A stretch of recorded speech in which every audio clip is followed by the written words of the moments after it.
Good. Hello, and welcome to Mookville. The Mookville blog is a video blog in which I will be tracking the changing news about the world of MOOCs and keeping you up to date with periodic commentary as important developments occur. Today I want to talk about two important developments that have taken place in May and June of 2013. The first one is the internationalization or globalization of the MOOC phenomenon. When we think about MOOCs, we generally think about the big American MOOCs, edX, Coursera, and Udacity. Some people even say that the MOOCs are an attempt by American corporations to dominate the world of education by taking over the education space all over the world, and indeed the big MOOC courses have had students from hundreds of nations, just about every nation in the world. However, the MOOC phenomenon is spreading like wildfire, and it is now a completely global development. And let's take a quick look at some global developments here. The first thing we'd like to look at is Latin America's first MOOC. This is the MOOC is Curl Verdusa. It is in Brazil, and it is sponsored by São Paulo University. And this has launched in mid-June, to provide MOOC courses in Spanish and Portuguese for the students all over the Latin world. These courses will be developed by many universities and collected by São Paulo University and its MOOC platform.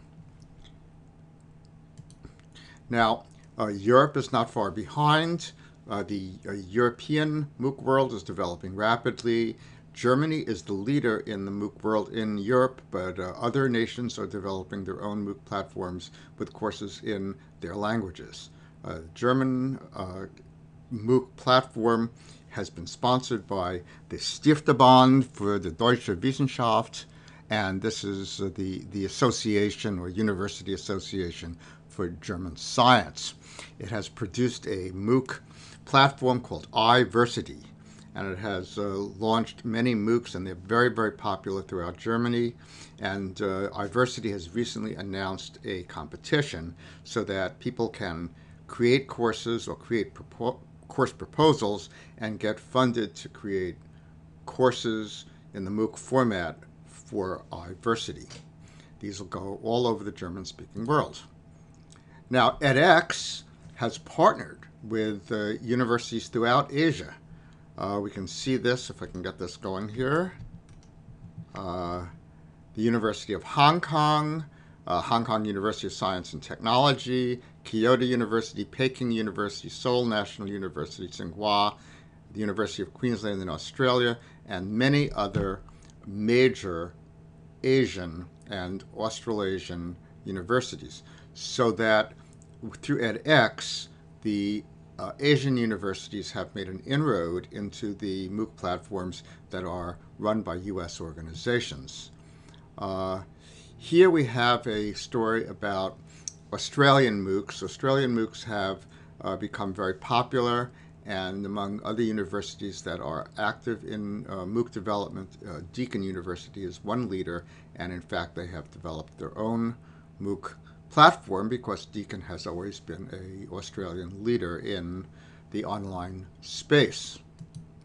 We have a new Canadian MOOC platform, Wide World Ed, and many Canadian universities that have not yet tied together with the American MOOC producers like Coursera and edX and Udacity are now going to join together to create their own MOOCs. Now, England also has a large MOOC platform, and it's interesting because in England, the major universities, Oxford and Cambridge, have not joined that, and the MOOCs are dominated by the red brick universities. This is going to be something of a problem for that platform because it will lack the prestige that the MOOC developments all over the rest of the world currently enjoy. Japan's MOOC platform, School, has just landed a large grant to broaden its service, and it's targeting 1 million Japanese users. Unlike some of the other MOOC platforms, the Japanese MOOC platform is going to be restricted to the Japanese language and will aim solely at a Japanese national audience. However, there are Japanese worldwide, and they will now have MOOCs available in Japanese so that they can continue their online education.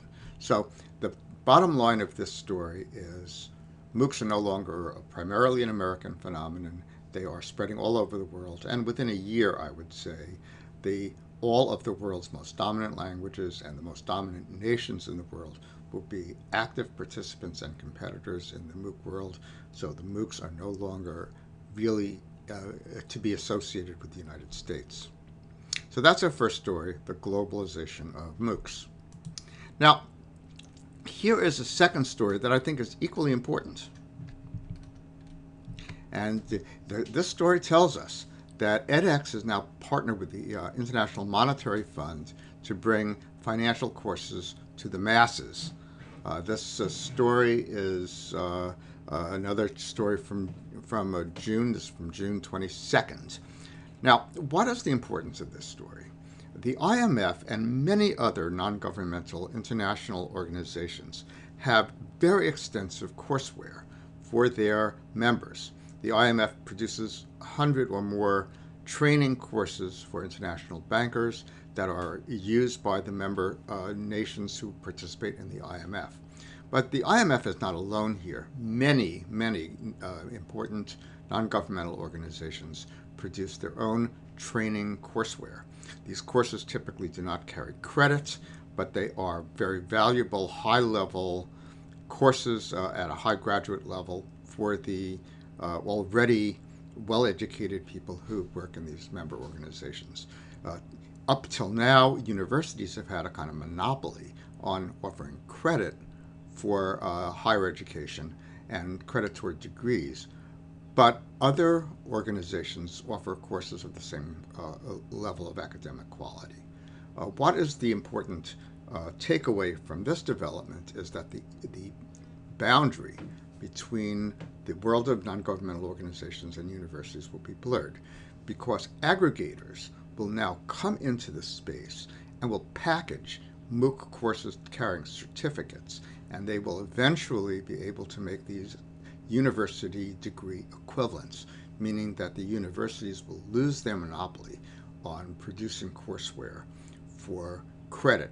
An employer who sees a portfolio of 40 MOOC certificate courses from these high-level universities with certificates of completion is going to be far more impressed than one from a student with a degree from a third-rate university anywhere in the world. So what's coming is that higher education will now have to transform itself to accommodate the competition from MOOCs. And that's it for Moocville today. I'll be back soon with a further commentary on these developments.